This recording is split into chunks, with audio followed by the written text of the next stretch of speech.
I thought I would go through a bit of an update to the app as we have moved on to the Trainerize app now rather than TrueCoach as it was before. So as you can see here on this is my main home screen. I have, see, that's my own coach's app that I use to log all my stuff. I've got the Fit Parent Project, my steps tracking app. This is the app that I use for my scales, and then my Fitness Pal. So all the main apps that I need to use in order to log and fill in my forms, they're all on the main front page of my home screen. So when I click the home button, they're all there. So they're very easy to get to.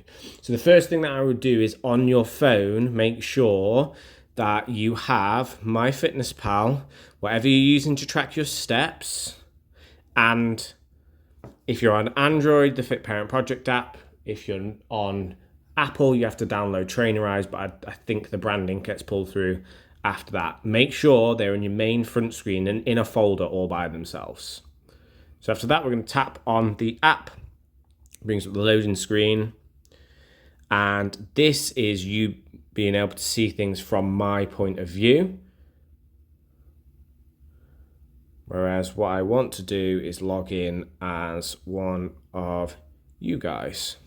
So let me reactivate Natalie as a client.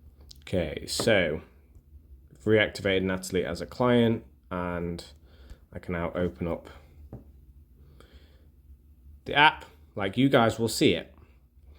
So this main screen is the main thing that you guys are going to be paying attention to.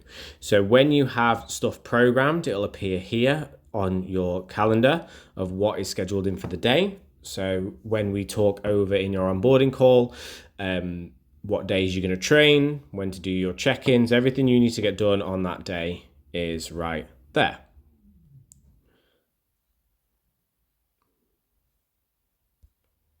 So if you tap on any of these boxes, it's going to take you to the place to fill that data in. So with your calorie intake, you can go and see what your calories you've been doing. If you've linked up MyFitnessPal, everything will be pulled through to there. With your steps, if you tap on it, it brings up the data in there, sleep, so it brings up the graphs, etc. for you to be able to check everything. If you want to add your photos, you want to see kind of like how your body fat's doing. If you want to, so I don't know if you saw there, but you tap on this little blue plus down here, and it's going to bring out manual workouts, activity, appointments, photos, and body stats.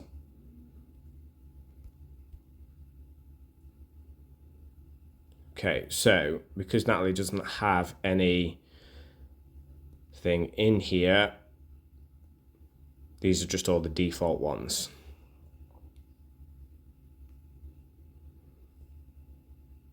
So when you want to log your body weight, unfortunately, I can't make it so that it's only showing the body weight. It comes up with a full body stat. So you should be daily logging your body weight in here. This is the only thing I can't get to auto sync at the moment.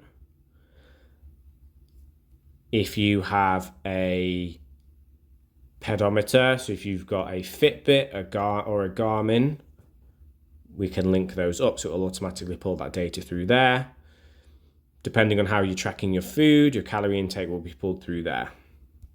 So if you want to see anything that's in your calendar, you can tap on the calendar button down here, which again, when stuff is programmed in, it's programmed in for certain days. If your workouts are not assigned to specific days and you want to see what's in the other workouts, you tap on the kettlebell down there. Your goals and your habits. So if we're focusing on a nutrition goal for yourselves, it'll be in the goals and habits. Or if you want to set up a specific habit for you guys to be tracking in there, that's something that we're going to be starting to utilize a lot more soon. with their extra habit tracking that's coming in. So I've got some new training to go in there in terms of helping you guys track different habits. You can manually add food into the meal plan area, and then any badges that you've won, kind of like all your data is all in here. And if you need to assign your Apple Watch, MyFitnessPal, Fitbit, or your scales, it's all across in here. Okay, so quickly in the background, we have updated the plan. So we're going to refresh here. So if you can see here now, she has her program set for Monday, Wednesday, and Friday. Got body stats and check-in photos in there. So when you are wanting to do a workout, you'd select the workout. Thursday today, so it won't necessarily come up. You then click the Start Now button, which will bring to here, and that means you can then log your workout as you are doing it. So obviously the amount of reps that you do and the amount of kilos that you do for a set. Let's go 12 and then 10, 12 and then 10, 12 and then 10. So I am going to then submit this. So you do want to be tracking how difficult the workout is, just because this will help me keep a gauge on whether we need to change things. Perfect. So we've done one workout.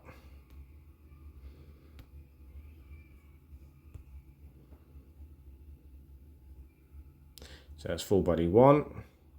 So now if I go back into full body 1, start now,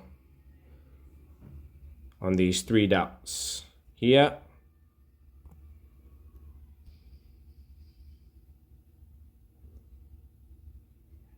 so now, sorry, instead of doing, the 3 dots here, if you say, for example, are at the gym and there is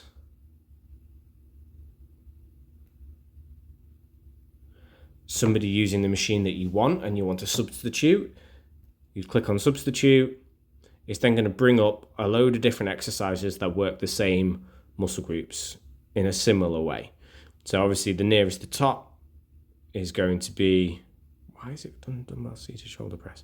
So I don't know why it's done that one as the top one, but I'd say dumbbell alternating shoulder press, or maybe the dumbbell Arnold press would be a good alternative if the seated shoulder press was in use. So I'm going to cancel that so it doesn't change that. And then if you want to see what you did last week, if you tap on the exercise itself,